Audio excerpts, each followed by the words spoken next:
Tonight on Evening Magazine. People come out in Death Valley every year and just drop dead. In the hottest place on the planet, they'll tackle 5 marathons in a row. The favorite, a Seattle runner. But can he survive the toughest night of his life?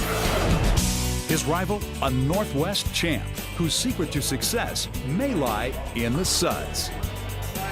And an Arizona housewife. Don't laugh. She's won the race 2 times in a row. Why are they risking their lives to run through Death Valley? Beautiful day out here. Don't think it's gonna rain. Evening Magazine presents Badwater, world's toughest race. Now here's your host, St. Bryant. Welcome to the show from Discovery Park. This is heaven for Seattle's runners. But tonight's show is more about running through hell. We're focusing on 2 Northwest ultra long distance runners. They're risking their lives to compete in 5 marathons in a row and in the desert.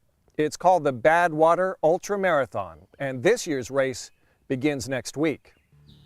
They are running 135 miles across Death Valley in the summer heat of California's Mojave Desert. The race ends halfway up Mount Whitney, the tallest mountain in the lower 48. It is an amazing test of endurance, and if it sounds crazy, that's because it is. Seattle's Scott Jurek is the Lance Armstrong of ultra marathons, winner of 7 straight national titles, at 31, the world's greatest trail runner.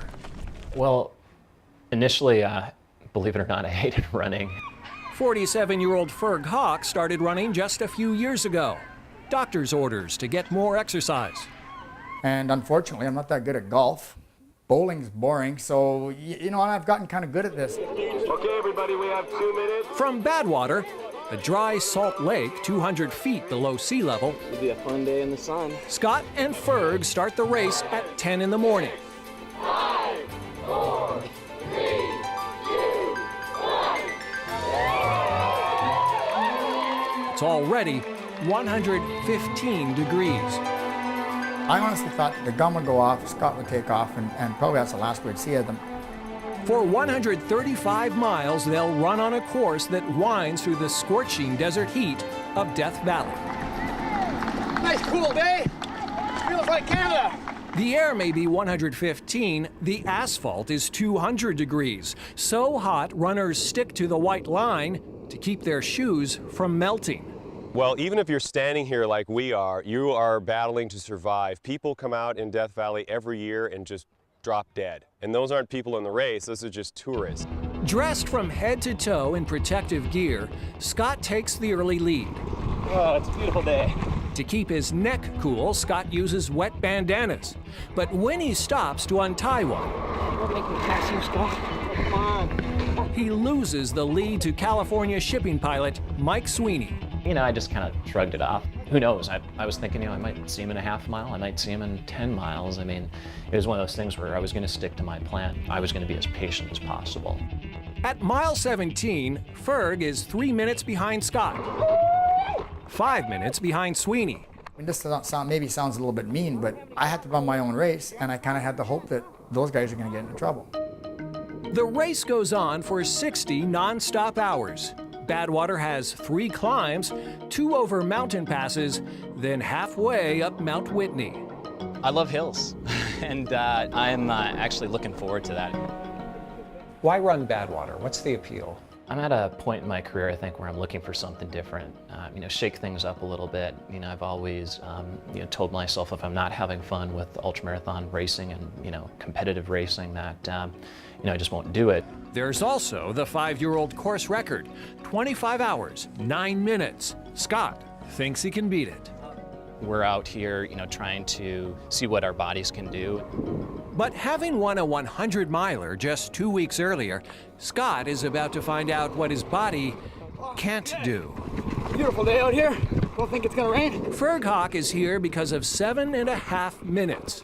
The year before, this relative newcomer to ultramarathon running missed winning his first Badwater by the smallest margin in race history.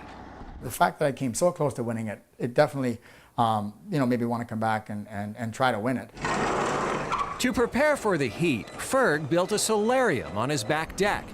Even on a chilly winter day, he can sweat it out in temperatures above 120. Ferg also does a lot of what he calls long runs. My longest run was 72 miles. I ran from my house here in White Rock to the top of Mount Baker.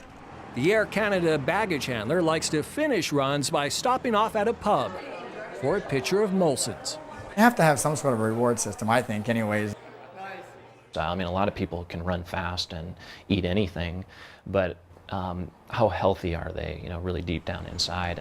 For Scott, a physical therapist, training is a lifestyle. It's about more than back-to-back 6-hour runs. It's about getting the right kind of food. I'm vegan, which is vegetarian and not incorporating dairy, eggs. I try to use whole foods, foods that haven't been processed a lot. I love to cook and experiment in the kitchen, so it's been a great way for me to discover new things. Back in Death Valley, the afternoon sun brings scorching heat. It was 125, 126 at that point. The highway is jammed with air-conditioned vans. Runners have crews following along, handing out food, water, and encouragement. We've got bananas, rice balls, potatoes that were injected with salt. Scott's wife, Leah, is most concerned with keeping Scott hydrated. We're just filling all his bottles. Scott drinks 20 ounces of water every mile. At this rate, he would consume more than 21 gallons by race's end, if he gets that far. 42 miles into the race, Scott is definitely feeling the heat. Yeah, I was not having a great time out there. Sweeney leads by 11 minutes. Ferg is now second, and Scott lags 20 minutes behind. 1 hour back, Pam Reed runs like a machine. You might think, so what? But this skinny Arizona housewife won the race in 2002 and again in 2003. I haven't felt like I've dug very deep for the last couple of years, so I feel like that's my goal, is to see how deep I actually can go. With 17 miles of climbing ahead, 90 miles to go, all of the runners will have to dig deep. And Badwater is about to take its first casualty. Coming up, Seattle's Scott Jurek and a desperate attempt to beat the heat. But how far can he afford to fall behind? When Evening Magazine returns with Badwater, world's toughest race.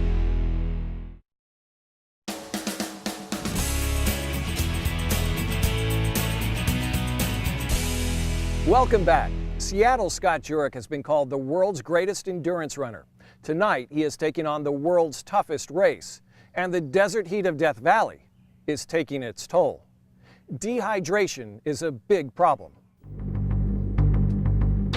With temperatures climbing into the 120s, the 81 Badwater competitors are literally trying to outrun death. Their bodies are fighting to survive the whole time. Doctors say runners damage so much muscle tissue in their legs, they leak high levels of an enzyme called CPK into the bloodstream, typically a sign of a massive heart attack. You gotta be out here, there's a nice little breeze. Cool you right off. 15-time competitor Marshall Ulrich says Badwater can also play tricks with the mind. I've had hallucinations with a 747 that pulled up just alongside of me. I had a bikini-clad woman rollerblading about 50 feet in front of me. For Seattle runner Scott Jurek, nothing so entertaining. My stomach wasn't feeling great, and I was really having to cut down my pace. Overheated and now 5 pounds lighter, Scott needs relief, and quickly. The solution? I mean, it was just this monster ice cooler. More water on you? It was a huge benefit. It's kind of like putting an ice cube in a skillet in a way, and I was like the skillet. The cool down lasts just a minute. There's still 90 miles to run. Up ahead, the first mountain pass, 17 miles of climbing. Mike Sweeney, now 25 minutes ahead. Water? You got water? Ferg is getting more water than he needs. It drips down his legs, into his shoes, where painful blisters are forming. I mean, it's pretty hard to, run this far and not have problems with your feet, so. Mike, we got a sweet downhill right here. Yeah, we're gonna stretch out nice and easy. After sunset, the temperatures will fall into the 90s. Scott will find his second wind, but he's also about to experience the worst nightmare of his running career. Up next, Seattle's Scott Jurek discovers how bad Badwater can be when Evening Magazine returns with Badwater, World's Toughest Race.